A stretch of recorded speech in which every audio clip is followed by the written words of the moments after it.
Assalamualaikum warahmatullahi wabarakatuh. Perkenalkan, nama saya Eka Siswati, mahasiswi Prodi Pendidikan Bahasa dan Sastra Indonesia semester 2 Universitas Muhammadiyah Kota Bumi.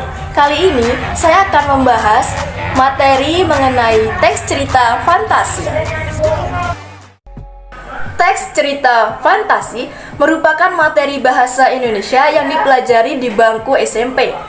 Hal-hal yang berhubungan dengan hayalan atau dengan sesuatu yang tidak benar-benar terjadi dan hanya ada dalam benak atau pikiran saja, itu disebut fantasi.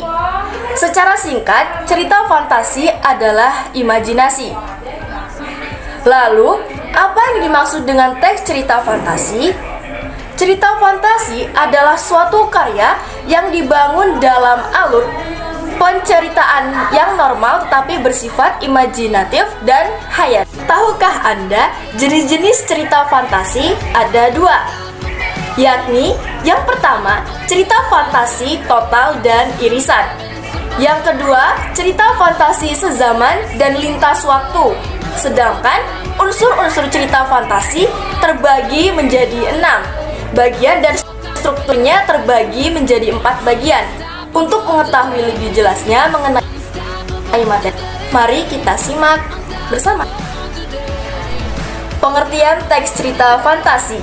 Teks cerita fantasi adalah bahan tertulis yang berbentuk tulisan atau karangan untuk menggambarkan, menuturkan, dan membayangkan berbagai pengalaman, perbuatan, dan kejadian berupa hayalan, imajinasi, angan-angan, atau hanya rekaan belaka.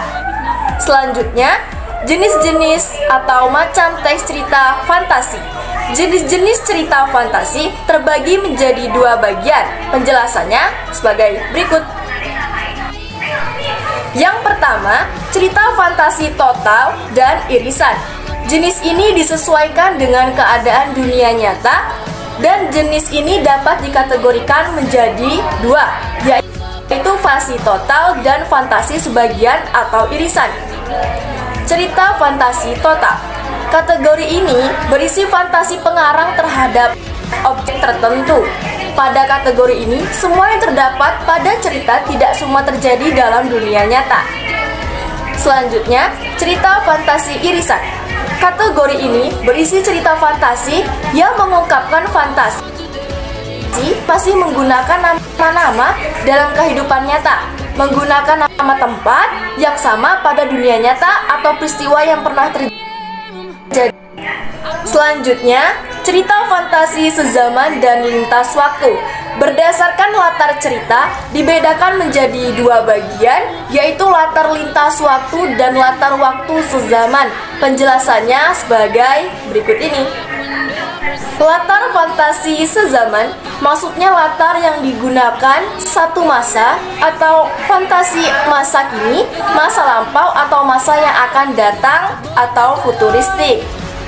Selanjutnya, latar fantasi lintas waktu maksudnya berarti cerita fantasi yang menggunakan 2 latar waktu yang berbeda. Misalnya masa sekarang dengan masa pada zaman prasejarah, masa sekarang dan masa 50 tahun mendatang atau futuristik. Ciri-ciri atau unsur cerita fantasi. Unsur-unsur dan ciri-ciri teks cerita fantasi terbagi menjadi 6 bagian. Penjelasannya sebagai berikut.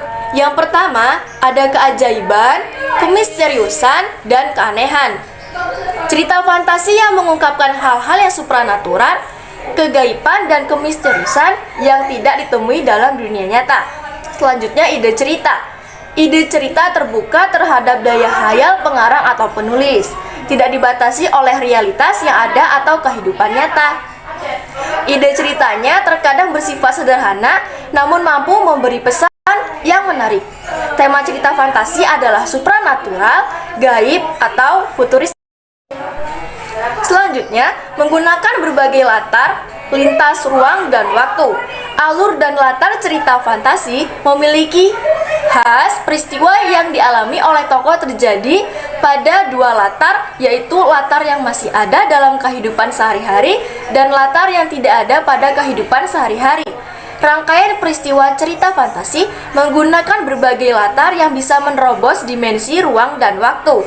Selanjutnya, tokohnya unik, mempunyai kesaktian. Dan tokoh dalam cerita fantasi bisa diberi ciri yang unik yang tidak ada dalam kehidupan dunia nyata. Jika Anda pernah menonton film atau series Harry Potter, kalian pasti mengetahui bahwa unsur cerita fantasi dalam film tersebut sangat kental. Selanjutnya, bersifat fiksi. Cerita fantasi ini sifatnya fiktif, maksudnya bukan kejadian nyata. Baik, itu tadi adalah materi mengenai teks cerita fantasi. Semoga yang saya sampaikan bermanfaat dan berguna bagi kita semua. Saya akhiri, wassalamualaikum warahmatullahi wabarakatuh.